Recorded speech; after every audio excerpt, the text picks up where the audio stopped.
help but wonder where I'm bound, where I'm bound. Can't help but wonder where I'm bound. All right, everyone, welcome back to What's the Rush with me, Rebecca Rush, and I'm your teammate on this adventure where we're going to dive into the inner currents that shape how we move through the world, from the rush of the unknown to the quiet moments of reflection.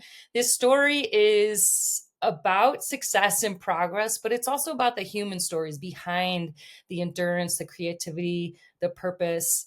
And today's guest, Rusch Sturges, he is an amazing guy. I'm so excited to talk to him. He spent his life chasing the edge, literally and creatively. He's one of the most influential kayakers of his generation, and he's known for first descents on some of the planet's most powerful rivers and for capturing those experiences through amazing film and music and storytelling.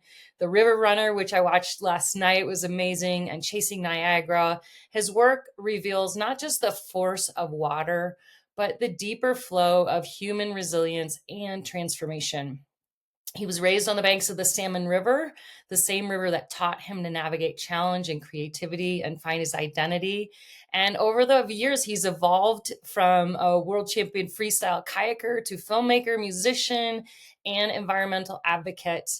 And one of his projects that we'll talk about, Paddle Tribal Waters, he's helping a new generation of Indigenous youth connect with their rivers and heritage as well. I love how Rush blurs the line between adventure and art, and how his work and how he lives his life reminds us that exploration isn't only about conquering nature. And actually, it isn't even about conquering nature. It's about being in nature and understanding ourselves through it. So, we get to talk to an amazing river runner, Rusch Sturges. Welcome to What's the Rush? I can't wait to get into this and kind of see where it flows. Awesome. Yeah. Thanks for the kind words and for having me on. I appreciate it.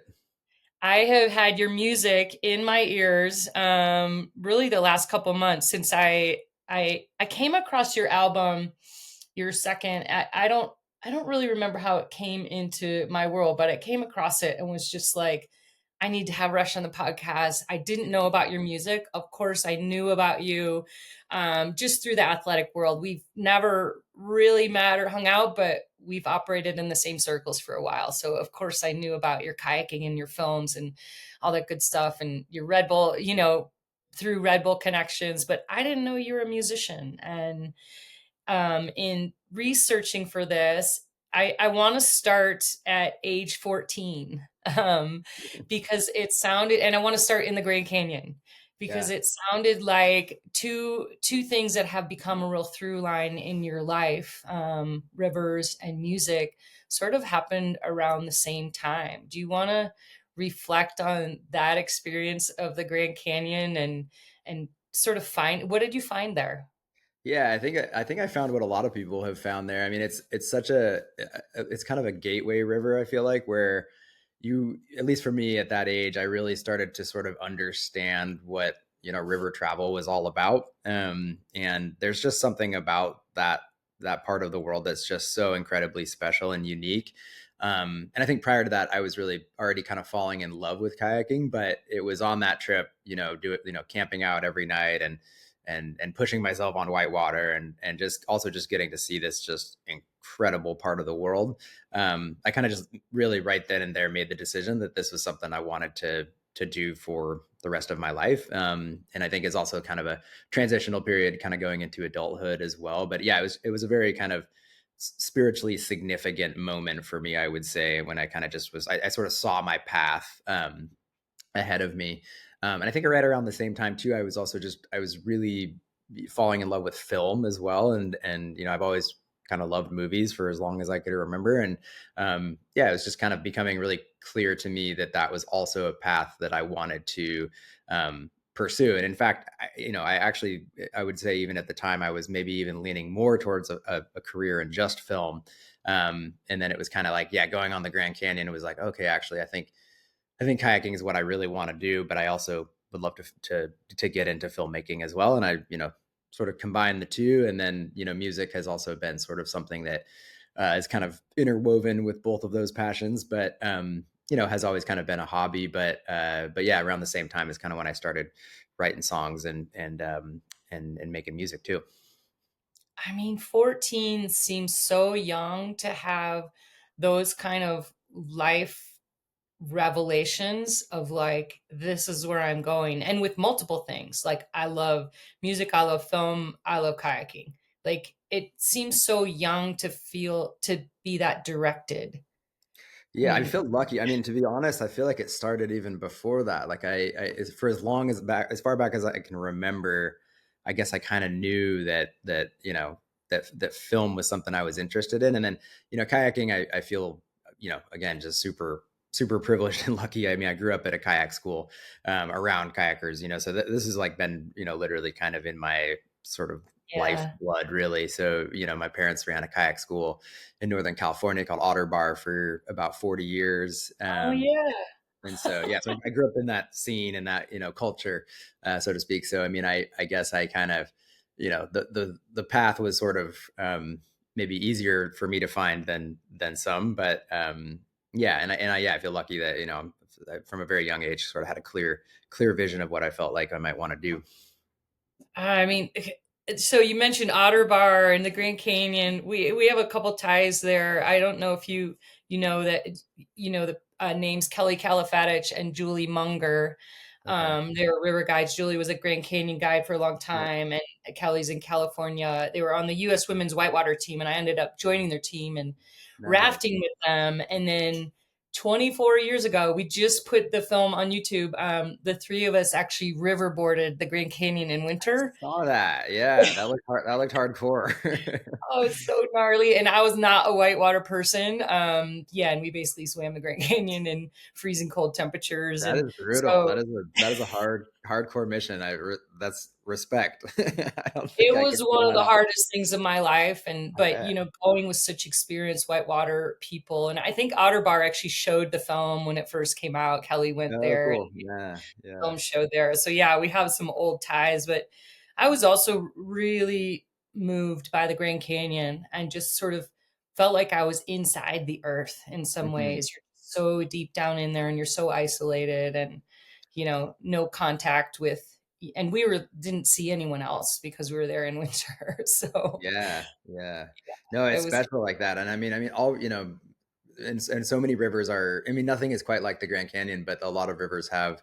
There's a lot of parallels, and it's like I think as you get into the sport and you go deeper into it, you start to realize, okay, this river is kind of the gateway to so many other amazing deep mm, canyons around the world, where you sort of couple that with challenging whitewater, remote locations, places that very few or almost no people have ever been, and yeah, that's to me has always kind of been the sort of ultimate kind of aspect of the sport is expedition yeah, paddling and to this day that's still for sure the I mean I'm sure you've experienced too, like with mountain biking, there's a lot of different sort of aspects of it. There's competition stuff, and then there's yeah. the sort of promotional aspect of it, and the like there's so many different avenues. But I think in kayaking for sure it's like the it's kind of it's sort of like the mountaineering of Mhm. the kayaking sport is the sort of getting out there on an expedition.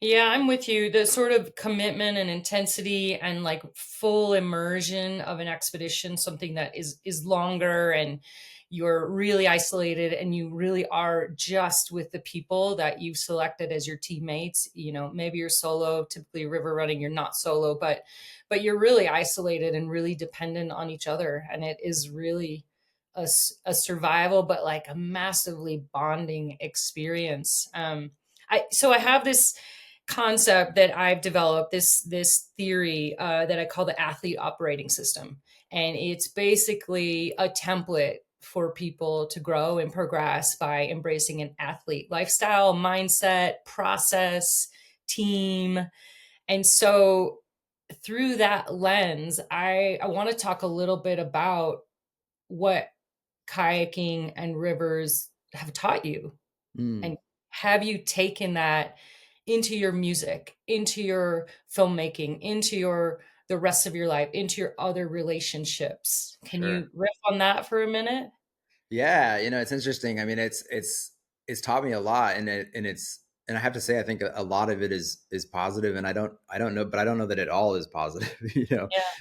I think that especially sort of dangerous, risky expedition kayaking it's hairy, and it does, I think, sort of, it does require being very present, and also not really letting your emotions get in the way of the journey, because it can kind of become dangerous if you let those emotions override you. And we talked about this a little bit in my film, River Runner, as well. Just sort of the psychology aspect of it, and how it can kind of, taking risks in general can sometimes make you sort of compartmentalize fear and emotions. And I think that that's like a normal sort of survival method. But I think sometimes when you bring some of those things into your day to day life or relationships, or the sort of Yeah. like, you're not as vulnerable, maybe, because vulnerability can kind of be a risk on the river. That can also kind of be negative, I think, in some ways too. So, or definitely can. But I think base level, what kayaking has taught me is beyond an appreciation for nature and the outdoors, and just like love is it's given me passion. It's given me something that it's the most fun thing I've ever done too. So and of course there's just like tons of metaphors for rivers, and how rivers can parallel your life. And there's, you go through waterfalls and tumultuous sections, and then there's calm flat water sections, and there's a lot of parallels for life, and it can teach you so many different lessons. It's a layered question, but that's my riff on it. Yeah, I mean, I definitely feel like, outdoor sports, one, nature is such a great teacher for us, for patience and just understanding and watching seasons and yeah, how a river flows. Um, but yeah, it's also a way to get to know ourselves. Mm. The first episode that when we launched this podcast, Michael Gervais said, he's a sports psychologist, amazing sports psychologist. And he said there's, three proven ways, the best ways to get to know yourself are journaling, meditation, and conversations with other Mm. people. And I was like, Mhm. great, I'm having conversations with other people. Yeah. I've started journaling and meditating more in the last few years, but I would add a fourth layer to it as a way to get to know yourself. And it's doing sport in nature Yeah. Hmm. because yeah, I mean, do you resonate with that? Oh yeah, absolutely. I mean, it really also, it pushes your physical boundaries, your emotional boundaries. It like really kind of lets, like, like, okay, what am I actually capable of? Um, and I think kayaking is really unique in a sense too, compared to some other sports, because while it is like that, there is like that individualistic aspect of it, there's also like a very strong team aspect of it too. There's Mhm. camaraderie and community.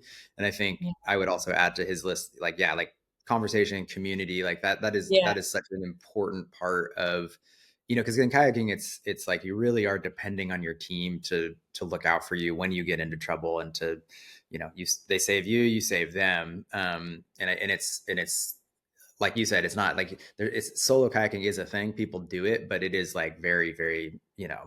difficult and dangerous. And so I think, Yeah. having a strong team that you trust is, it also teaches you a lot about yourself, and how you can sort of operate in those sort of team dynamics, and whatnot. I love that you talk about team because it's so critical. And something that really struck me with your music is I'm curious. So, well, let's just first go like, who is the team off the river for you? Yeah. What Yeah. kind of people and what kind of support, or do you have that off the river? Have you been able to translate that into Yeah. your personal life? That's a great question. Yeah, I feel like it's interesting. Like, I definitely have, I feel like in some ways two communities a little bit. I mean, I'm very, very close with a lot of my, kind of paddling partners that I've known since we were kids, basically. And we hang out off the river all the time. I feel like outside of that, I also have like my sort of like core community of like friends and family and people I grew up with, and, I'd have like, I mean, it's all kind of like interwoven, but yeah, I feel like I also have like a community that's maybe a little more in the sort of like in the arts, and in the kind of, yeah, sort of in the film world, and all of that. And then there's kind of have like adventure kind of kayaking buddies, and they are kind of different sometimes. But both are Do really they like merge? Is there they anyone definitely that merge. Yeah, yeah. There's a lot of crossover. I'm not saying that they're like two totally yeah. separate entities, but I will say that I think that there are differences in terms of like, mentally the way people approach the world. And I mean, I don't know, like in kayaking culture, it's like it can be pretty bro-y culture sometimes too. And I mean, that's not necessarily all bad or anything, but sometimes um, yeah, hanging out with other folks that are, maybe more like open-minded to other ways of life has been really helpful for me too. And just like keeping that community kind of broad, so it's not just like all one thing has been really good for me. Yeah, I think we're often, people are given like one label of like their one job or the main thing they do. And, that was part of in my last few years of concussion recovery. There was a sort of big identity question of like, Yeah. well, if I'm not an athlete, like, what am I? Right. And Yeah. I I really admire how you do have kind of they are interrelated, but you've got quite a few. You're not just you're not, and I don't even mean just, but you're not simply a kayaker. You're Hmm. not simply a filmmaker. You're not simply a creative. You're like, like all humans. You've got a lot of different layers to Yeah. yourself. And Well, it's cool how you've elevated a lot of things at once. thank you. No, I appreciate that. And I think like one thing I had the sort of the luxury of witnessing kind of early on was, growing up at a kayak school with much older guides working there. I did witness, something happen where people get to a certain age, and if this is like all you've done your whole life, if kayaking really is your identity and that's all you've ever known, but you haven't really done anything else or found other passions, it can be pretty corrosive, especially as you get into like the sort of 40s, 50s, 60s, Yeah. zone. Like and I mean, I nothing wrong with people who just solely choose this as their life. Like I think it does work for some people who can just sort of sustain on that kind of, whether it's paddling, climbing, just kind of dirt bag and living out of the car and making little money here and there. There's a lot of beauty in that too, so I'm certainly Yeah. not knocking it.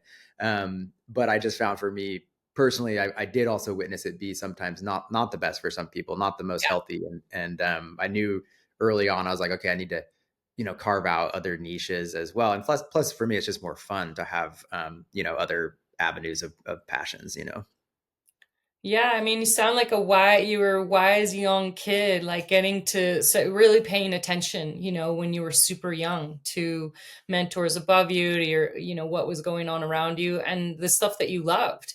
Instead of it being this side thing of I love music, I'm gonna listen to music, you actually started making it. And I'm curious about you. Well, let's go back to the team because you have put in some of your interviews that you don't really consider yourself a musician, but yet everyone around you is like he's very very gifted artist in music, and a lot of your music you actually bring other people in as support. As I mean, talk Yeah, about that's that's building that's a team the with your music. that's to help disguise the fact that I'm not really a musician. I bring in real musicians. No, I mean, I guess what I mean by that more is I think like ultimately I'm a writer. Like that's what I've Mhm. always done a lot of is writing, and and I guess like yeah, lyrics and melodies and hooks and that kind of stuff has always kind of come somewhat naturally. But I'm not like I don't play instruments but I do have a lot of experience, especially with soundtracks for my movies and obviously writing and whatnot. So like, yeah, but yeah, I am somewhat self-conscious about it just because like this is a side project. It's a hobby. It's a passion, but it is something I would say in the last, especially like 2 to 3 years, I've been a lot more dedicated to and spending a lot more time on. I mean, I've always spent time on it, honestly. Like it's just been kind of like a positive outlet for me. But over the last few years, I've been like, okay, let's really start to try to, consolidate these ideas and these concepts I've been working on for, some songs 10 or 15 years. And so, Wow. yeah, I'm in a good flow with it right now, a good place with just kind of continuously putting out music right now on a consistent basis. And so that's been a lot of fun. And it's also evolved a lot. When I was younger, I definitely feel like the sort of tone that or style that I had was a little different. It was a little more kind of like sort of hardcore kind of rap based music. And I've sort of over the years evolved into doing kind of more of this like folk hop oriented stuff, which is a sort of a mix of what I grew up on, more Americana folk music kind of Yeah. combined with hip hop. And then also working on some new stuff right now that kind of goes back to the old style of music I was doing, which is just sort of like, raw kind of beats and sampling and that kind of stuff. So yeah, it's a fun project. I love making music. It's a blast. Well, I don't see you collaborating with other people as a disguise, just like a team on the river. I see that you're bringing in people with different skill sets to actually elevate the whole project, and you're bringing your skill set too. And I love your music. Oh, thank you. Yeah. I love it. I love that I mean, it sounds great. It's really fun. I'm a big John Craigie fan. So every Oh time you yeah. bring him Awesome. in, it's like, yeah. Yeah. But yeah, it's such a diverse mix of different artists who've come along with you, and some really big names. I'm curious, how do you just like reach out to these people the same as I reached out to you and like, hey, will you make music with me? Like, how does Um, that work?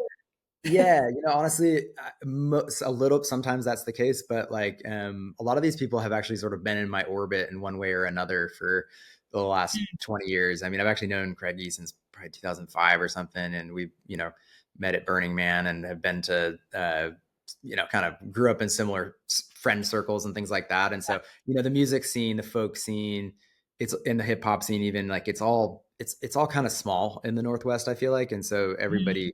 I don't want to say everyone knows each other, but you're always like just one degree of separation away. Yeah. So, but yeah, I do that sometimes for sure. I'll just like kind of, you know, drop into someone's DMs like, hey, you want to feature on this song, and sometimes you don't get a response, and sometimes you do. So that's kind of the nature of like for me doing a lot of guest features. Like I tend to write like the song with Craigie, I wrote that hook with him in mind because I knew that he would sound great singing it. Yeah. So like that's an aspect of it that I really like is I actually like writing for other people. Is really fun, and that's like kind of trying to think about how they might sound on it. When I record my demos, I try to even emulate their voice, Wow. and that's a lot of fun too. That's so creative. It's really cool. I mean, I'm sure that your notoriety as a kayaker and filmmaker, maybe it gets your foot in the door a little bit when they get a DM from Rush Sturges. They're like, oh, this guy is kind of a big deal. I mean, I think it's helpful that I'm coming at it from a different angle. And I think with features, it's always like, it's like, okay, does like what's cool about doing a collaboration is like you're then tapping into their whole community of people, and then they're kind of tapping into Yeah. your whole community of people. So it can be like a really mutually beneficial thing. And yeah, I don't have the same like the sort of stature in the music industry as in the kayaking industry, but like but there is crossover too. So and I But always find still, that a interesting. high performer is a high performer. Back to, yeah, like you obviously like have committed and in many ways to lots of things. So, I mean, this podcast is a similar kind of situation where, I just called you up or DM'd you and, and you said yes. And so, Yeah. so it's pretty cool. Okay, let's talk a little bit about, I've been thinking about it, and you've had basically a few long-term relationships in your life, lifetime relationships. One Mhm. with yourself, one with kayaking, one with music. And I'm curious about, you already touched a little bit on the evolution of your music and a little bit of the evolution of your kayaking. I'm just curious on, I mean, those are the relationships in your life that are ongoing. How have they morphed and changed and evolved? Yeah, I mean, and I would add to that, like, I mean, film at this point is really kind of probably my primary sort of, Yeah. work. That's what I'm doing to make a living at this point in time. I've grown out of the. I mean, I still have sponsors in kayaking and everything, but there was a 10-year period of my life where I was making all of my money pretty much exclusively from sponsors, and then also Yeah. from movie sales and stuff like that as well. But yeah, I guess I mean to how it's evolved is I think like at least with kayaking there was a period from probably the age of like God, really like 18 to sort of like early 30s, where I feel like that I was pretty wrapped up in that as like my identity, and as like that was my sort of profession. And I was, and I'm sure you've experienced this too, but it's like the constant drive and need to be like upping yourself and doing the next big thing and evolving, and keeping all the sponsors excited and stoked. And I kind of lived through like the era of, I mean, you did too, I guess, but like got to see it go from kind of like, it used to be about magazine covers and parts in movies, and then it kind of like, I was there for the transition into like social media, and how that just kind of like Yeah. really took everything over, for better or worse, probably maybe for the worse in my opinion, but I don't know, hard to say. um, and so yeah, like it I guess for me kind of ran its course as far as like how I was making a living. Mhm. And then I started to transition, I would say like mid 30s ish, into kind of just like really focusing more on just film kind of full time, and still kayaking. Like I'm still paddling all the time, all throughout the year, and still pushing myself. But that's not the driving force now. And so I guess, to answer your question, I feel like it's kind of, I've sort of, my profession, I would say, more leaned a little more towards kayaking. With film is also something I did, and now it's kind of like my career is really film, with kayaking as something I kind of do. So um, that's where I'm at currently. And then I think with music, like music is just is a passion project. Like I love doing it, but it's 100% for fun. And if I could make money off of it, that would be awesome. But also, my expectation isn't necessarily that. It's just something that I like enjoy doing. Yeah, I mean, there's beauty in keeping something in your life, a relationship in your life with kayaking or whatever it is, that doesn't necessarily have to be your work or your income generator, because there is a shift when your passion is your job and how you're, you know, living and paying for your next meal. And you and I both have sort of lived the dirtbag athlete lifestyle where, we're super broke, no health insurance, no anything, and still pursuing our passion. And then it becomes a career where you're like, oh, this is great. But was there a shift for you where it was maybe turned kayaking a little bit into a job and a burden of like, if I don't perform, if I don't win, if I don't do this, Yeah. like, did that shift for you during that really high intense competitive period? Yeah, definitely. I mean, I feel like I've been through all these different phases in my kind of kayaking career, starting with like competition was really important when I was younger, and I was really into freestyle kayaking and did the US team thing a bunch. And then all of a sudden that kind of became like, I became a little less interested with it, because I'd just sort of been doing it for a while. And I Mhm. transitioned more towards like expeditions and big waterfalls, and, just kind of like pushing myself on the sort of like, on the edge of things a little bit. And that kind of culminated with a lot of really sort of scary experiences happening, for both myself, and then also witnessing, things that happened to friends on the river. And so, Yeah. there was a period, I was making a film called Chasing Niagara, and I feel like in a lot of ways that period of time was like a kind of growing up period, where it was like these kind of sketchy things were happening on the river continuously, like, not all the time, but throughout the year a few times. And I just started really starting to think about my mortality and my friends' mortality, and then also like losing friends. And it just, I think I started to actually kind of shift more towards competition again, which is kind of interesting. And then started kind of getting back into racing, and sort of like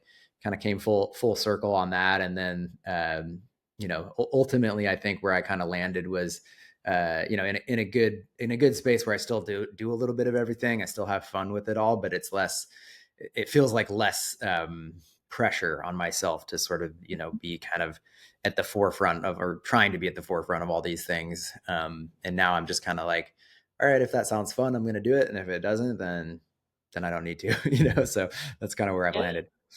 Yeah. I'm curious. I mean, yeah, you've got a lot of themes in your music about death and losing friends, and I know that you've actually helped resuscitate and save a good friend in Chasing Niagara. I think that was the film where, yeah, there was a pretty big accident, and thankfully he lived. But do you want to talk a little bit about sort of that shadow of the thing you've chosen being pretty forefront? We all manage and deal with death, but Mm. losing friends that close in a chosen activity, it's different. It's different than losing your grandparents or losing Yeah. someone to old age. So Yeah. It's you've something I gone think through about. more of that than more people. Probably you've gone through a lot of that more than the average person. Yeah, I mean, I think a lot of us in the adventure community, sort of regardless of the sport, experience this on some level. And it, for me, maybe the unique aspect is that it just started when I was so little. Like I remember we had a kayak instructor at my folks' school, Brennan Guth, and he passed away when I was probably like 11 or 12, and I remember getting that news, and I feel like that kind of just started this sort of succession of this kind of happening every year or two. Every few years it'd be somebody that you knew or an acquaintance, or and it's like it's really interesting because it's like I don't know, like I've had experiences where I've just spent a few days paddling with somebody, and then they end up passing away, and for some reason it rocks me in a really strong way. Like I've always just felt those things really deeply, and I don't know that all my peers have always like felt those things as deeply, but for me that's always been hard, and sometimes confusing, and like there's just aspects there's just like a lot of layers to it, and it's something that I've been over the years. I feel like there maybe was a period in my life where I compartmentalized that stuff a little bit more, but over time I think I've been, yeah, starting to feel a lot more open about it, and just being like, no, this is painful, this is hard, and maybe I don't necessarily want to be putting myself out there in those situations, but yeah, but death it's a constant in the outdoors and in the mountains, and it's I definitely don't have the answers, because it's like at the same time it's the thing that I love the most, and it's been the most fulfilling and beautiful, sort of aspect of my life, but something I certainly wrestle with, and I'm not always sure. People always ask, like, is it worth the risk? And it's like, I'm still here, so I guess it's worth it, but also like I could easily not be too, so yeah, and so it's again, I don't have the answers. It's kind of confusing, but certainly something I think about a lot. Yeah, I mean, it's sort of in Tibetan philosophy, the Western culture, we don't talk about or look at death or really. I mean, we have funerals when people die, but we don't face it while we're living very Mm. much, or we don't really talk about it. Kind of like you said, putting that fear or putting any of that, just compartmentalizing it and putting it away. And so, do you feel like having death so present, especially even as a young kid, has that given you awareness on living? Has I that think actually? so.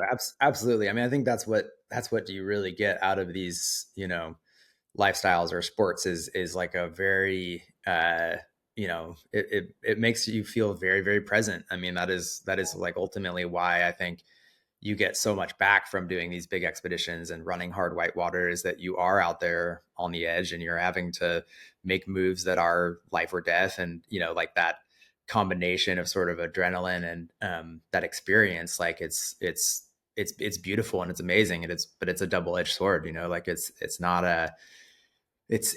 always healthy, I don't think. But I think just like it depends. I think for me, I've just had to really kind of like work out my relationship with it, and I think it is like it's acceptance. Like it's understanding that, yes, like this may result in me leaving this place, and you kind of have to be okay with that, I think, in a way, and also the sort of selfish nature of that too. Like, this is going to impact so many people in my life that I love and love me, and so you do sort of have to accept that, I think. But as I've gotten older, like I'm feeling the need less and less to sort of like take that ultimate risk, and it feels good to be honest. I think there was like a period maybe in my like early 30s when these feelings like started sort of percolating a little bit, and I was starting to really think about, okay, like the mortality thing was just becoming more front and center for me. Like, it was harder because I still felt an obligation to you know to sponsors, to my identity, to ego, frankly, probably more than anything. And now I'm just kind of in a place where the sort of the FOMO and the just kind of like persistent, just like feeding frenzy of like wanting to be out there pushing it. It's just like probably an age thing, too. But it feels good to be in this place where I am now for sure. I mean, that sounds like ego death to me, of like letting go of, yeah, like having to prove yourself and choosing to kayak for, different reasons and joyous reasons and giving back reasons. I mean, this is a good place to transition to some of the projects that you're doing with Rios to River that are amazing. And I'd love for you to talk a little bit about that and the Klamath River project that Yeah. just happened. Really, so amazing. Thank you. Yeah. Yeah, I can give a little bit of context, but yeah, Rios to Rivers is a nonprofit organization that focuses on mainly getting Indigenous youth out on the river and into the outdoors. And they were founded back in 2012.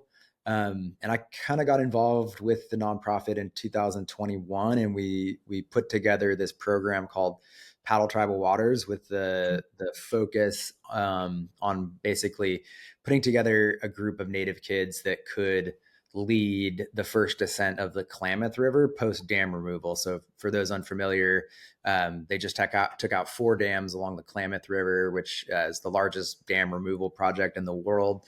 It's a huge deal, and it's actually the river that I grew up on. So it's also pretty close to my heart. And so, yeah, we kind of started, working with youth back in 2022. And it was an ambitious project just because we were basically, we decided, okay, is it possible that we could train, completely raw beginner, kid kayakers to basically be class 4 or 5 kayakers in the span of 3 years. And I Oh, actually really kind of underestimated, I think, how difficult it was going to be. And it made me sort of realize, wow, like this sport it's a hard sport to learn, and for yeah. anybody who's tried paddling, like it's like you need a mentor, you need somebody to teach you. You can't, it's not like in other sports, I feel like you can kind of just go out and learn it on your own. Like this is not really that sport. You can, but it's hard. So yeah, so we ended up, basically really working hard over these last kind of 3-4 years to, fundraise, put it together.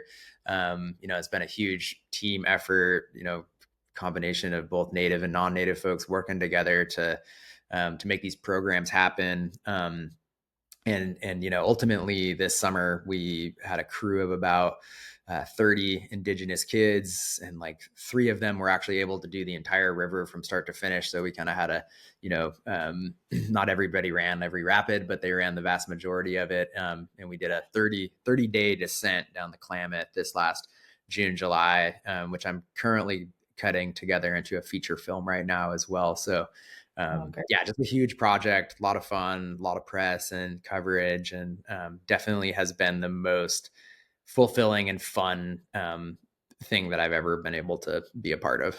Oh my gosh. I mean, so many layers to that too, of one, removing the dams and, for the environment and the fish and in the communities along the river, but then for Indigenous youth to be basically to do the first descent and put their names back in the history Yeah. of, and like, ugh, it's so, I can't wait for the film. I know films take a long time, but it's really incredible. And when we talk about your relationship with kayaking, like, could you ever have imagined this kind of a depth of, feeling and project that your kayaking would bring you to this? Yeah, it's interesting. Like I recognize really young. I remember, just noticing that like like I grew up in these communities in Northern California, and like, had friends who were Indigenous, but like there were no other Indigenous kayakers really, or even in like the mountains in general. Like I wasn't seeing a lot of like native kids out doing recreation. That being said, like their history is so rooted in being in these places. Like something I've learned in this project is that recreation is really actually kind of like a colonial construct. So these communities have been existing in these places since time immemorial. But I think, through colonization and just through, so much of the sort of damage that's been done over the years, it's become a lot harder to access because like these these sports are expensive and they require mentorship and they require a lot of things that aren't necessarily easy to access. So yeah, I think like early on, I kind of noticed that I didn't necessarily know that things would would go to this sort of depth. But I always have had a passion or a drive for whether it's native or non-native, like just getting people out on the river that don't necessarily have access to that. That's something I've always been interested in. But it kind of took my whole paddling career to kind of get to a point where I was like, okay, I think I'm at the point now where it would be really cool to do something that's not just about my show and my, sort of my own work, but this is for something else, something bigger. So yeah, it kind of eventually happened, but took me towards the sort of like to this point in my career to kind of get there, I guess. Yeah. It's a really beautiful evolution. And, when you're talking about recreation, and I mean, maybe that's how it starts for people who are mountain biking or climbing or paddling, it takes the time, that's what you call it. But for most of us who spend a lot of time in nature starts as recreating, but it becomes so much more of a way to, like we said earlier, to get to know yourself and to get to know the world and to connect with other people and connect with nature. Like, it's a lot more than riding a bike for me, or going on a hike, or going rock climbing. Absolutely. And I think what's been cool is like, with seeing the kids get into kayaking, it's like they're just so in love with it, and I see the Yeah. same passion and love that I had when I was that age. And it's such a great combination too, because it's like, a lot of the times when it comes to these big, environmental, projects, whether it's like, dam removal or deforestation or whatever it might be, you oftentimes find that people from the recreational community, whether, it's like Right. kayakers, skiers, snowboarders, mountain bikers, like these are people who are fighting for a lot of the same and want a lot of the same things as indigenous communities do. So I think it's like a cool kind of merger of those two worlds. And I would love for there to be kind of like more crossover in other sports moving forward as well. Well, and when I launched a bike event out in Idaho 13 years ago, called Rebecca's Private Idaho, and with the intention that if people spend time in remote places and in nature, they fall in love with it, and they get to know themselves, but then they also want to protect the place because they fell in Absolutely. love with it. And so, yeah, I really resonate with that kind of work. And yeah, often athletes or outdoor recreationalists maybe get a bad rap that, oh, we just want to go shred or want to go do this. But it's, for everyone that I know that spends time in nature, it's so much deeper than that. It's a place where, you know, Yeah. they commune with nature and themselves. And so it's such a cool project. I want to shift a little bit. In The River Runner, you opened the film with a Hemingway quote, one of my favorite quotes, that says, "The world breaks everyone, and afterward, some are stronger in the broken places." It's a Yeah. great quote. And I Yeah. love it. And I Yeah. would Well love done. to talk about some of your broken places and some of the places that you've had to heal or are working on healing. Yeah, it's interesting. I mean, the River Runner specifically, like that is kind of the theme of the movie is following Scott Lindgren, who's a big mentor of mine, and for those unfamiliar, kind of one of the more accomplished expedition kayakers of all time. But the film sort of follows his journey as he kind of goes on this like amazing trajectory of filmmaker, kayaker, ultimately kind of falling on some harder times and dealing with uh, you know alcoholism as well as a brain tumor, and really kind of hitting rock bottom, and then ultimately kind of like this sort of the kind of classic hero journey, coming back and sort of finishing some unfinished business on the river that he wanted to do, and really kind of finding peace through therapy and meditation, and a lot of the themes that you talk about on this show. Like it's the kayaking can give you it can give you some amazing tools, but really you've got to to work on yourself is a whole different deal. And so I think the River Runner kind of tackles a lot of that. I think it's interesting because in some ways, very not the same as Lindgren at all, but there's parallels in my own career, and I think like every film I make, as much as it's especially in more recent times, I'm focusing on other characters, not necessarily myself at all. But oftentimes these stories are, also parts of what has been going on for me in my life. And it's hard not for that not to kind of like trickle onto the screen at least a little bit, So I think similarly to Lindgren, there's like been aspects of my career where for sure I've been broken and kind of beat down. But those are the times where, you sort of really kind of learn the most and especially in the last kind of few years, I've been on a bit of a journey with some stuff that has been challenging, but also has taught me a lot. Do you want to share about that, what you're going through? Yeah, for sure. Yeah, we can talk about it. Yeah. So I mean, I guess really where this kind of part of the journey started for me. I was in Nepal a few years ago. I've been working on a snow leopard documentary, and after we were finished with some of the filming, I went out on a paddling trip with some friends and went to go do the Tuliberry River, which is just this kind of classic class 4 or 5 river.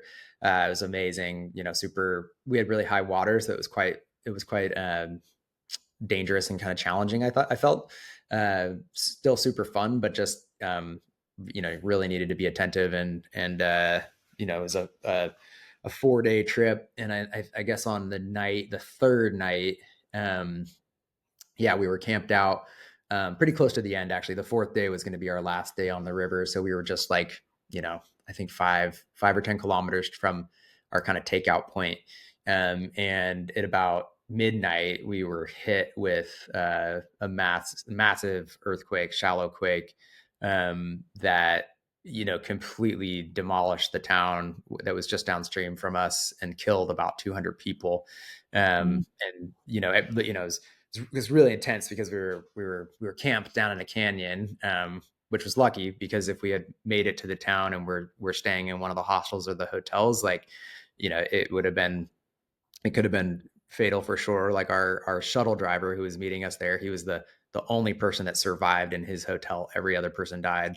Oh, And so, it was just this, and, being just fast asleep in this like super calm, being tired after 3 days on the river. And I remember going to sleep that night and just feeling very fulfilled and really, really good. And just the way that you kind of do sometimes on a expedition where it's just like, sleeping out under the stars and you're in the Himalayas and it's just beautiful. And, but to just all of a sudden at midnight, like I was in a little bivy tent and, basically just got like it was like somebody punched up through the earth and it just knocked me like, a foot or two off the ground. And then of course, like the shaking and the rumbling and just everything, and then rocks coming down into the canyon. You could just hear landslides all over. There's a huge landslide just upstream from us with truck sized boulders coming into the river. And, so it was, and then all through the night, just like aftershocks, and not really knowing exactly what had happened. But then we, woke up in the morning and got an inReach text that this has been the most deadly earthquake since the 2015 one. And we needed to get out of there like ASAP. And so we got on the river early and, started paddling, kind of class 4 plus water down to the you didn't takeout. go into town or anything. You just kind of got on the river and split out of Yeah, there. we kind of had to, because actually the roads up above everything had caved Yeah. in, so, Yeah. but we were really close to this town, it was only a Yeah. 45-minute paddle down maybe, or an hour or something. And then, we got there and this place had really been devastated and pretty, any mud hut or any like, sort of non-concrete building, which was a lot of the buildings there, was flattened and pretty, it was definitely, it was interesting because I was of course shaken up and it was gnarly. And we were supposed to go to another river right after that, and I ended up just feeling like, I think I've kind of had enough. I want to go home. And I think that's like what sort of started the journey for me, which was, I think initially just feeling shaken up, but then I started dealing with some symptoms from it, where basically I would wake myself up and my whole body would be shaking and convulsing, like tremors. And so it kind of started out subtle, and then as like the months went on, got worse and worse. And then it actually got to the point where even if I just was like shut my eyes like for 30 seconds to a minute, I would kind of start to shake a little bit. And it was honestly a super brutal process. Like I went through I did everything, like I tried all sorts of sort of holistic different things. And, went to multiple doctors and neurologists and breathwork classes and acupuncture and somatic therapy and EMDR therapy and regular talk therapy. Um, And just you really can't kind of sleep. Every time you close your eyes, you're pretty much. experiencing Yeah. earthquake, shaking, Yeah, I and mean, it was, but the confusing part in the beginning was it was like, and even for the doctors, it was, and I did a sleep test where they hook all these things up to you and you sleep in a hospital. And um, I guess like for me, it was like, okay, is this can't be PTSD? Like this is too weird. I've got like, this is early right. onset Parkinson's, or like, you go through like this sort of awful anxiety rabbit hole of like all these things that it could be. And you kind of have to like rule those things out first before you can like even be sort of, find some peace. But really it was actually like I went to a neurologist and I started explaining all this stuff to him and telling the same story. And like just halfway through it, he's like, I think you have PTSD. He's like, this is like really what this sounds like. Mm, Uh, and so they ended up putting me on some medication, like antidepressants and, some other kind of sedatives and whatnot. And honestly, that really, really helped. And so, it was kind of on once the antidepressants especially started to actually really work. That's when they were kind of like, okay, this is definitely related to, probably the earthquake. But I think like honestly, also like one of the ways it's been described to me that I think makes a lot of sense is like, I think my life has been so much mm, of this fight or flight, and it's like this experience was not an isolated incident. Like I've had yeah. multiple sort of near death experiences. One other experience where I really thought that it was, for sure the end, where I nearly drowned, and then also witnessing friends nearly drown, and then losing friends, that kind of thing. Like it's like the way I've heard it described is it's like a bathtub that's, and this is the Yeah. way PTSD can be. It's a bathtub that's just like it's dripping and dripping and dripping, but then eventually just kind of overflows. And Mm, I think that's what happened. And I I really underestimated the power of the nervous system and mm, how important it is to really take care of that. And so I mean, through this process, I'm off meds now, which is great, and I'm doing really, really well.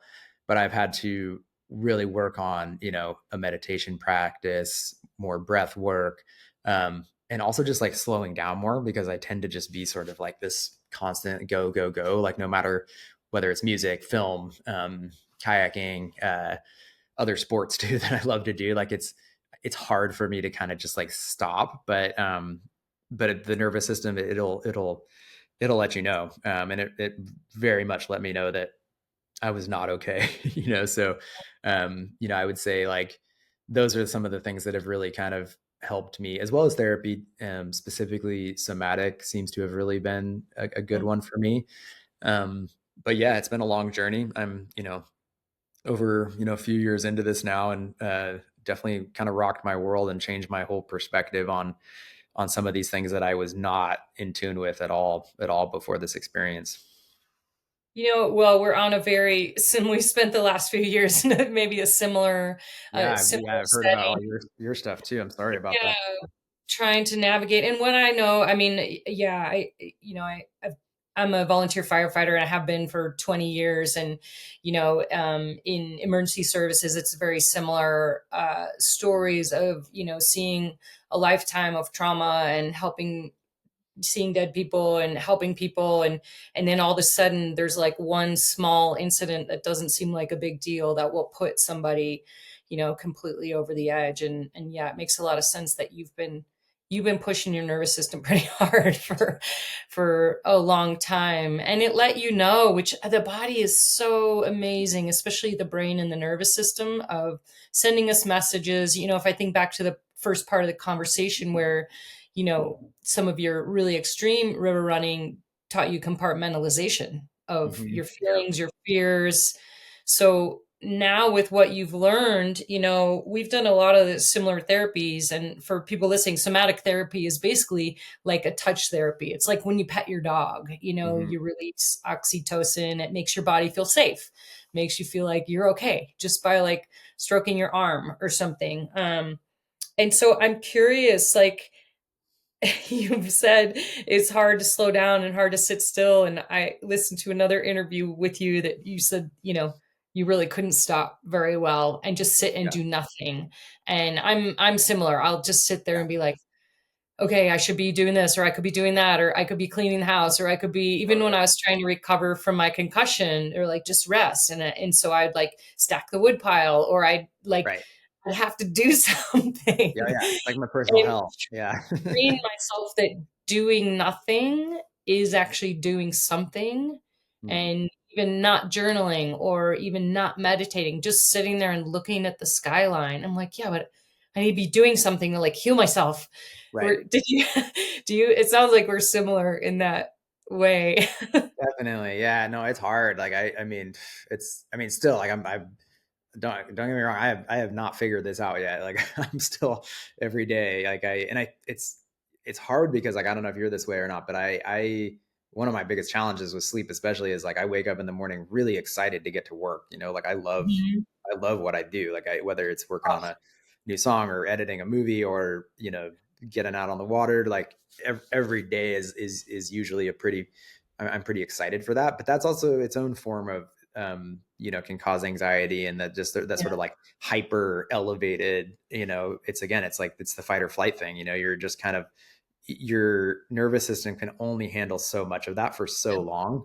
yeah. Um, and I think that was my takeaway is like, okay, I did this for, I'm 40 now. This kind of happened when I was 37, I guess, somewhere in there. And, it's like, that was the point. It's like the bathtub overflowed, and it's like, okay, let's reset now and figure out, okay, what do we need to do?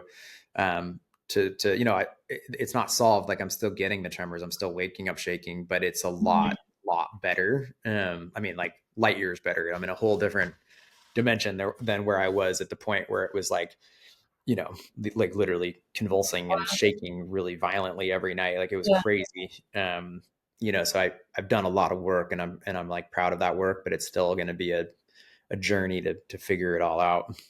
So what does that look like in what practices have you brought in, or what things have you learned about yourself, or tools that you've brought into your lifestyle to Yeah. So I think like, system? honestly, I do want to, before I say that, yeah, I've read a study just this morning that was about the best thing to do for longevity is yeah, actually de-stress your life, and is yeah, to, like even just emotional stress of like, I need to go to work or whatever, that is more detrimental than smoking or eating badly, or yeah. that About it. so I'm curious how you're right in it, we're both right in it, so how are you Yeah, managing? I think like, I mean, especially for if anybody listening is like dealing with this, because this is something that I couldn't really find much about. I was like trying to research it, and it was like, I did find examples of people maybe experiencing similar things, but like, the one thing that like I just have to be totally honest about that really did help me was medication, and I was super resistant to that. Like I Yeah. was incredibly like, I am not going to go on antidepressants. Like, don't want to do that. I don't need that. And actually I went and I did like a voluntary, just like 3 days of silent meditation, like a Vipassana style thing, which is where you don't read, you don't write, you don't do anything except meditate. And I did like a 3 day one just on my own, just up on a cabin on Mount Adams. And Ooh. that was honestly like really gnarly. And I would like to do a longer one someday, but that was actually the experience that like, I was like, oh, this is actually what meditation is. Like I've Mhm. been trying to do this for a long time, but now I'm tapping into something that's like way deeper, way sort of like, almost like, a hallucinogenic type experience. And it was actually through that experience that I felt like I actually kind of like, in a weird way, sort of met my tremor and sort of met this, like Mm, this, what was going on in my nervous system. And it was basically my visual on that experience was like, your whole system is just like on fire right now. Like it's really mm, burning up. And that's when I was like, okay, I need help with this. Like I gotta try something. And so for me, it was, using the SSRI yeah, antidepressant that really, really helped. So that kind of, I think, started the journey. And then from there, I've done a lot of stuff, like all the therapies I've listed. I've also done, ayahuasca. I've done guided MDMA. I've done, various psychedelics, psilocybin. And I think everything has given me like a little bit of something. Like there hasn't been like a fix one trick Yeah. fix all for me, but it's kind of been more like, okay, it's I think in a really in a like to answer your original question, like, you know, the broken places, like it's like this actually has given me a lot of really positive tools in my life, and I think it's Mhm. actually made me a much I think I'm treating my body and my nervous system a lot better as a result of this, you know, traumatic experience. And sometimes I think that's like what it takes in life for people like ourselves to like actually wake up a little bit and be like, okay, I don't have a choice now. Like if you're not sleeping, you're gonna like literally die, you know. So it was my hand was forced. This wasn't my decision, but it has given me a lot of positives, I would say, overall. Yeah, we're on such a similar path. And I like what you said about there wasn't, and I tried a lot of the same therapies that you did as well. Um, there weren't a lot of resources. So same as my concussion, like I wasn't really getting good help and was left to try to navigate it kind of myself. I was diagnosed multiple times, prescribed SSRIs that I didn't end up taking, and I talked to my therapist a lot about it, and I had a resistance to it as well. And she was like, look, if that's the thing that helps you get to a place where you can start to heal, then Mhm. that's great. Yep. I didn't end up going that route. Maybe it would have helped me sooner. It would have shortened some of my symptoms. But to your point, I really like that there has, and people have asked, what has it been? It's like all the layers of the onion. It's been all the things put together that are essentially helping me get to know myself. And it Yeah. sounds like you're getting to that place too. Instead of push harder, try harder, do more, you're like, sit still and sit with yourself, Yeah. which, is, I mean, that 3 days, like no reading, no talking, no anyone, sitting in a cabin in nature. I mean, it's very thorough sort of, nature therapy, but sitting with yourself with absolutely no input or distraction, like that's hard. It's hard. Yeah, it's hard. Sound like And that was a turning point for you. that was definitely a turning point. And I mean, I think also like there's other areas where you can get a similar experience. I think one of them is actually going on a river trip is actually super healing for me too. Like I did a Grand Canyon trip this year, a Middle Fork trip, like just, you know, and I was kind of working on those trips, but still just like, honestly, getting away from the phone is like, it's so hard to do these days. And it's so, I think people really underestimate how powerful that can be. But it's like impossible to do. I mean, I don't do it outside of going on river trips where there's literally no service and I can't communicate, but it's like, how often do you go a day without texting or you know, checking in? And it's like, I think all of that for me anyway too also just feeds into the kind of the anxiety loop and the just, you know, like the just kind of hyper you know, just sort of attentive, like constantly going. And yeah, so that's something else I've been trying to do more of. I feel like I get off of a river trip and my relationship with my phone is better. I'm on airplane mode way Yeah. more. I'm like, I do pretty good. And then it just gradually, like, you know, slowly. Yeah, it does creep in, and that's a world that we live in. And I do believe it's a big contributor to the mental health crisis that's happening for people. And I'll go back to the point that, if you're rock climbing or mountain biking or kayaking, your hands are busy, you're focused on doing something in nature. It's far more than recreating. It's a mental health and a physical health solution in Yep. my opinion. Yep. And I love hearing that your relationship with the river is now actually still, part of your growth and healing as it has been for your whole life. It's that constant. Yeah, it's full circle kind of, but yeah, it's like something that I hope is always gonna be here, you know, and not necessarily just the river, but just like mountains and outdoors and in general, you know. And I think you can tap into a lot of all the same stuff through, you know, so many different sports. And like that's actually something I've been more excited about, is like doing sports that I just didn't have as much time for before, and you know, learning to do wing foiling right now and sup foiling and some of these other kind of wind sports that are popular here in the gorge where I live. And that's Yeah. like actually just been really rewarding and like super joyous chapter as well, just tapping into something new. And it kind of reminds me of that same feeling I got when I was like first learning to kayak, where everything was new and exciting. And it's like, I'm like, oh Yeah. yeah, I can actually kind of get that still again, by tapping and by sucking at something, and being a Yeah, beater, which is like its own form of therapy in a way. yeah, the beginner's mindset for sure. There's a lot to that. So I mean, Rush, man, I love talking to you. It's so fun. And if you come to Idaho, I would love to connect and maybe Definitely. we go on a long hike or bike or paddle without cell phones. Yeah. Sounds really good. Yeah. Yeah. No, I Yeah. really appreciate you having me on. It's been fun, and yeah, I've enjoyed watching your career as well. And yeah, like you say, we've always kind of been ran sort of in parallel communities a little bit. So it's fun to actually get a chance to connect.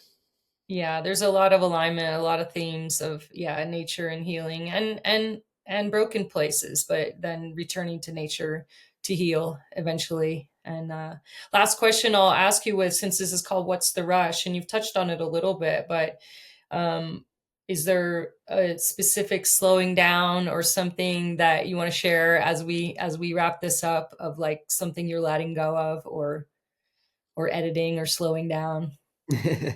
I think like the day to day, practices of just whether like honestly for me, it's like something I noticed through this whole process is like I used to walk really fast to the post office or the grocery store, and now I'm just like, all right, let's just like slow that down a little bit. What are what are you rushing for? Like what like, what do you really need that has to happen so urgently? And I think for the nervous system, like that is something that I'm working on, is just Yeah. like making that like, again, it's like I'm probably never gonna, I hope I never slow down, because I also really like, I enjoy moving Right. at a quicker pace, and working hard, and all these things. But you've got to treat your nervous system kindly, and if you don't, it'll let you know. So that's been my big takeaway. Walking more slowly. And what do you feel or see when you just walking more slowly to the post office? It's funny. I did actually like this meditation practice where it was at this like seminar, and we did this thing where for pretty close to an hour, a group of us just walked in a circle, like at Mhm. painfully slow speed, just like basically as slow as you could possibly walk. Yeah. And about a half an hour in, I'm like, what is this all about? Like not really getting it, but like maybe like 40-ish minutes in or something, like it's like all of a sudden, like and this is the whole point of the practice, was like I started to like notice, oh, there's a road right up there, and like there's like a bird's nest over there, and there, like these like Mm, really like little kind of like nuanced things. And I mean, honestly, like the first part of that exercise, I was like, this is kind of stupid, like what are we doing here? Like yeah. let's keep moving, but actually, like it was, it's the little things like that. It's just like tapping in a little bit more, listening a little more. I Mm, think it's really important for us as humans, because we're just so inundated with such a large volume of information that like we were honestly never designed for. This is not what we're sort of, evolved to do. So just, I think tapping into that more, just kind of like, yeah, present, is so difficult actually, but like so beneficial. I love that. And it's just such a simple way of like, yeah, put your phone in your pocket and walk somewhere and notice where you're going. Like, yeah, Absolutely. easy thing to add in. Well, we will obviously link all of your films and the work that you're doing with Rios to Rivers in the show notes. And I really look forward to more of your music coming out as well. I'm a super fan now. Yeah, thank you. I appreciate that. And tell John Craigie I said hi if he ever Yeah. wants. Will do. Well, thanks a bunch, Rebecca. I really appreciate it. And yeah, thank you. Thanks, Rush. Hey, it's a long and dusty road and a hot and heavy load. Folks I meet ain't always kind. Some are bad, some are good, some have done the best they could. Some have tried to ease my troubling mind. And I can't help but wonder where I'm bound, where I'm bound. Can't help but wonder where I'm bound.